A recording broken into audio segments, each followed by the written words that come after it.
Welcome to All Caps NBA. It is 8:52 p.m. Pacific on the West Coast. That's what Pacific means. Almost midnight East Coast, you suckers. I'm recording this on my phone because my camera died, and we're coming to you after Game 2 of the NBA Finals in what can only be described as a casual romp by the Phoenix Suns on their way to fulfilling the prophecy of Suns in 4 fan. Once again, he has proved that he is working on a mystical plane that is beyond us. It feels like it has to happen, and it feels like the only thing that can stop it is Scott Foster. The question that I think hangs over the entire sporting world today, other than, we're really gonna do this Olympics, is how will Scott Foster ruin this? And is only one game enough? Does he need 2 games to really swing this for the Bucks? And will he be Giannis's most important teammate? It's unfortunate. Let's look at the Suns fans who could not be more hyped. It's like cheap meth day in Phoenix. They look like a promo for Animal Kingdom on TNT. Phoenix has a very large Latino population, and I guess none of them could get in. Based on the crowd shots. The Phoenix Suns arena does a show off your shoe cam, and a gentleman took off his prosthetic leg. You gotta give it to the guy. Literally, you have to give it to him. You know that scene in Natural Born Killers where they cut off Tommy Lee Jones's head and they're like, got it? They're like all cheering. They have it? Yeah, they have it That's around. what this looks like. Floating guy. What is this? This guy, whatever it is, just I'd like a little bit of it. Just for the weekend. The counting bit is effective. Is it effective or is... Okay, so here's Giannis airballing.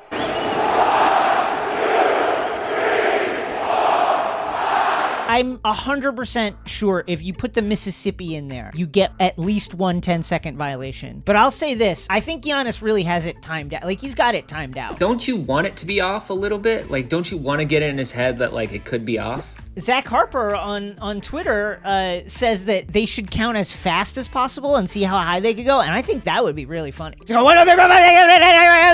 Either way, Giannis is just a bad free throw shooter. Like, there's no need to be like, yeah, we did that. The guy sucks at free throws, like, everywhere. You guys didn't do this. He's just bad at it. But you know what? I've really enjoyed the Ben Simmons and Giannis free throw thing. It's fun. Ben Simmons, it was a little sadder because he looked so scared all the time. Whereas Giannis is like, fuck it, I shouldn't even be in the league. My story is so insane that it's like house money at this point. And he just sucks so bad at free throws. Like, it's crazy. And it's kind of fun. I really enjoy it. This is weird, guy. Okay, Suns in 4 guy is our modern Nostradamus. And actually, like, a lot more jacked than you think. He's not, like, chiseled, but he has that look of a guy who's just strong. You know, like that ox strength. There's no definition, but, like, he could lift your car, like, if it was on a baby or something. And, like, honestly looks like he could wrestle Jamal. Let me just say this would fuck me up if I was a Nuggets fan. I get that this is irrational that I feel this way, and if you want to dap this guy up for not in front of the cameras, like, I don't give a shit, but, like, I don't want to see this. Like, if I was a crazy Nuggets fan, I'd be like, yo, trade Jamal Murray. Get this guy out of here. Joining us now on her vacation is Deputy League spokesman for the Commissioner's Office, Megan Gailey. You know, one of the narratives around this finals has been, no LeBron, no Steph Curry, none of the kind of like established superstar players or teams, you know, the Clippers, the Lakers, the Knicks, the Heat, none of these big market teams that we're used to. Is that anything that the league has been talking about and is concerned about? So we keep getting asked this, and it couldn't be further from the truth. You know, like, we actually say to dream big, you have to dream small. And so what we mean by that is the biggest dreams come out of the smallest markets. Right. And so I'm not saying we rigged it to be like this. You know that we don't do that type of thing. But to have it wind up where we have Giannis not even at his best, and Chris Paul, it's not exactly how I would have written it, sure, but I'd say it's about 99% there. Small market versus big market, it's been a debate. You guys are thrilled to have Milwaukee, right? In the final. This is great. What is a small? There are no small markets, okay? There are no small markets. There are only small forwards and small thinking. So, changing tack here, LeBron James, he complained that nobody, quote, nobody listened to him about the schedule for this season. Did y'all listen to him? My gut says no. Right. But we do have a suggestion box that we actually just put. Unfortunately, it's only at the league offices, so you do have to fly to be able to. Not put a problem for him. I guess we could get an email. Here, I don't want to. I have a tendency to forget things unless I write them down. That's fine. Siri. Finally, do you have any predictions? Anything you'd like to see? I know you the league office. You don't want to take a side, but is there anything that you'd like to see come out of this finals? I love Suns and 4 guy. He's obviously great for the league. I know Phoenix has a lot of old people. That's correct. And we love old people. We also love and support our female voices and our female fans. And I do think a woman will be head coach. Our lifetime? Have the mayors done anything fun? I love that. Megan, it's been a delight to talk to you. Thank you for taking the time once again. Best to Adam Silver, and can't wait to see what happens in the finals. Can I say one more thing before absolutely. I leave? I just want you to know that we take COVID very seriously. I know. And I have been vaccinated. I can tell just from your energy that is true. I vaccinated my kids under 5. That's how committed I am to it. Did the CDC say we should do that? No. But that's how committed the NBA is. Megan, Gailey, thank you so much. And now the scroll. So Matt Sullivan has a book out. It's called Can't Knock the Hustle: Inside the Season of Protest, Pandemic, and Progress with the Brooklyn Nets Superstars of Tomorrow. Why tomorrow, Matt? Why not today? Are they not stars today? Is Kevin Durant not a star today? I know that you probably didn't write this title, but I would just quibble with that. Anyway, some juicy excerpts are now emerging. Here is a tweet by Certified Tweeting Boy.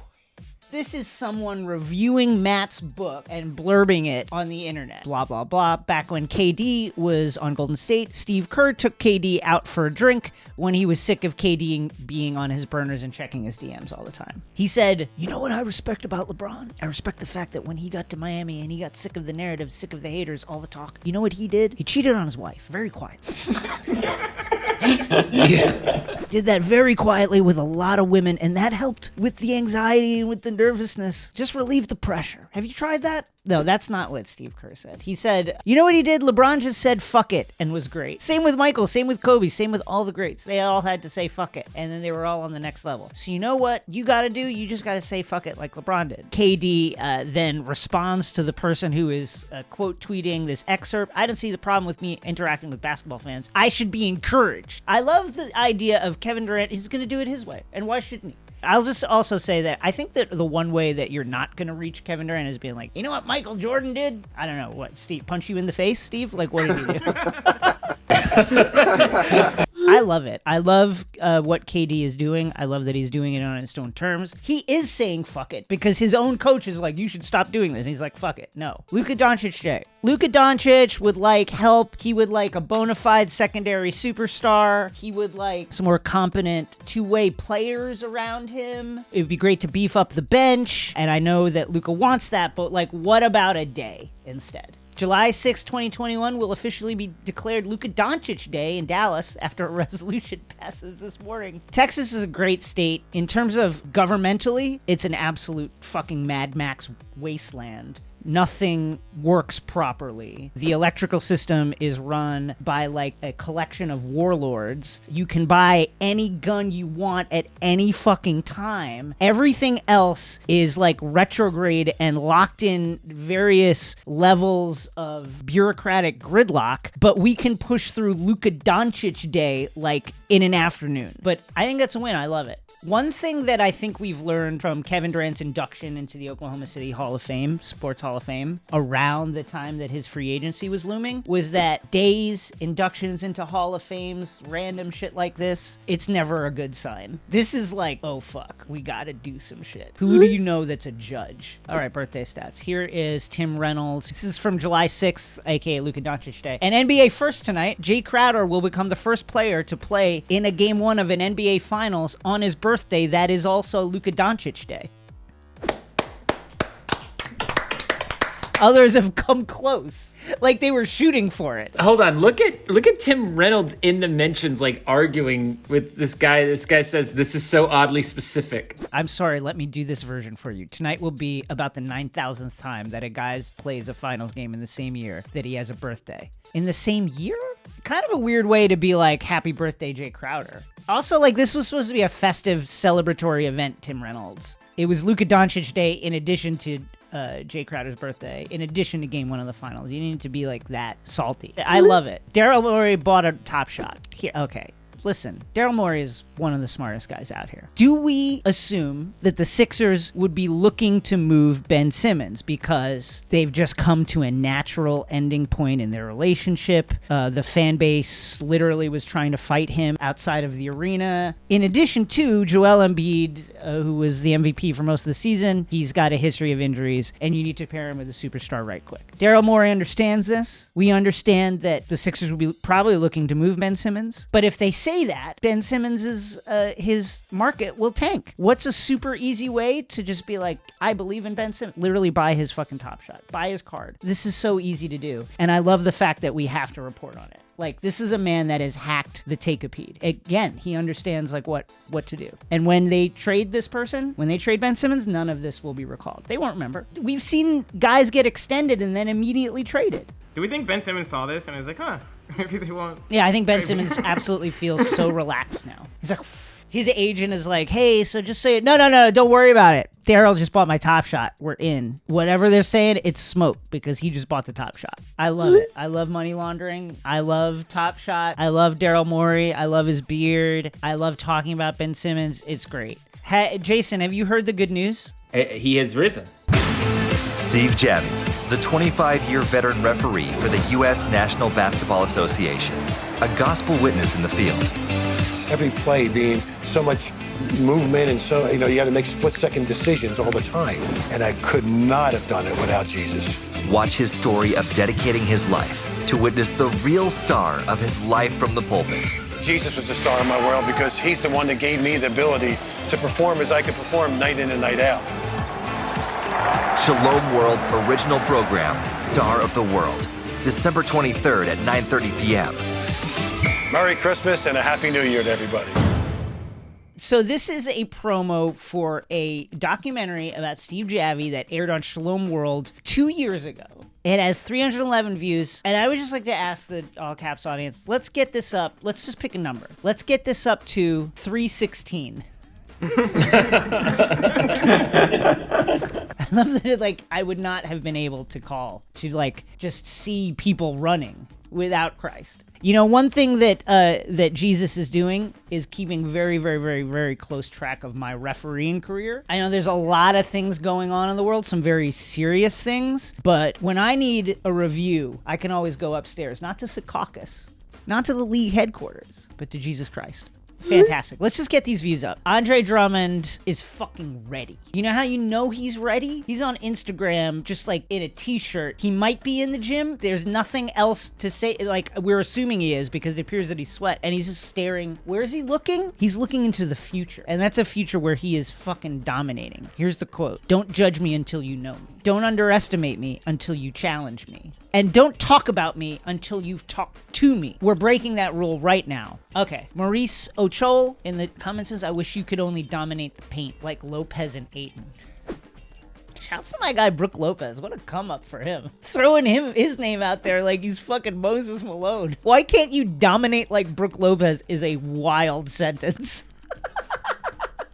Why can't you just get it up to Brook Lopez level? For real, angry face. Andre Drummond, tell y'all coach, play me more. and I could. Now, okay, his minutes are down a little bit. He played basically 20-ish minutes a game for the Lakers, but like, I don't know, why don't you do something in those 20 minutes, Andre? And then we can talk about the other minutes. You want to play 38 minutes a game when their best lineup, the Lakers' best lineup, is Anthony Davis at the 5? Frank Vogel's got a championship. This is your 3rd playoff appearance ever. Guess what the consistent theme of you missing the playoffs all the time is? You. Listen, get it to Robin Lopez level and then maybe get it to, like, do it in steps. That's all. Let's talk about one of the most overrated things going in this playoffs, and that's Devin Booker's cars. I like the cars. Let me just say that. This is a 1959 whatever, and it's great. It's got the spare tire on the back and the whole, like, retro, like, Flintstones styling of the day. I love, like, it's a cool car. All the cars have been cool. But at this point, like, rich guy got a lot of cars. Like, is it that groundbreaking? You know what I mean? Like, a rich guy has cars. News at 11. I always wanted to, like, during the Pimp My Ride era, to, like, have a really shitty outside of a car, but, like, incredible inside. Like, just have it be destroyed outside, like a dead, like a Ford Taurus with the outside just, like, all mangled and shit. And the inside is all, like, LCD screens and, like, a hot tub and just, like, incredible. Do you remember the Pimp My Ride where the guy got the CAT scan machine? Or he got the... Do you remember that? Yeah. I think my favorite ones are always when they put the consoles in. And it's like, oh shit, I had to do it to him. I had to get my PlayStation in here. It's like a PlayStation 1. And you were looking at this like, wow. Anyway, that's great. My guy Exhibit. Where is he? I'm just asking. I like the cars, but like we can also chill with the cars. I just think at some point, like, is it that impressive? This made me sad. Sorry. This is actually heartbreaking. He broke character for once. He did this at 9:03 p.m. on Luka Dončić Day, and he must have been in his feelings and was just like, you know what? I tried being like, why does LeBron follow Russell Westbrook's wife? After that, the chamber's empty. I got nothing. The mag is dry. My wife is a hot rock, and I miss LeBron James. He's the only person that understood me, that gave me life. I love that he was honest for once. Skip, thank you for being honest for once. But it is funny that this person who is like got the physique of like a god, who can cross half court like in 2 steps, and what do you have, like 35 or something tonight, like through 3.5 quarters with like double-digit rebounds, and the focal point of the offense, moving the ball, he was incredible, and he just sucks so bad at. He sucks so bad at free throws. Like, it's crazy. And it's kind of fun. I really enjoy it. It's really, really funny.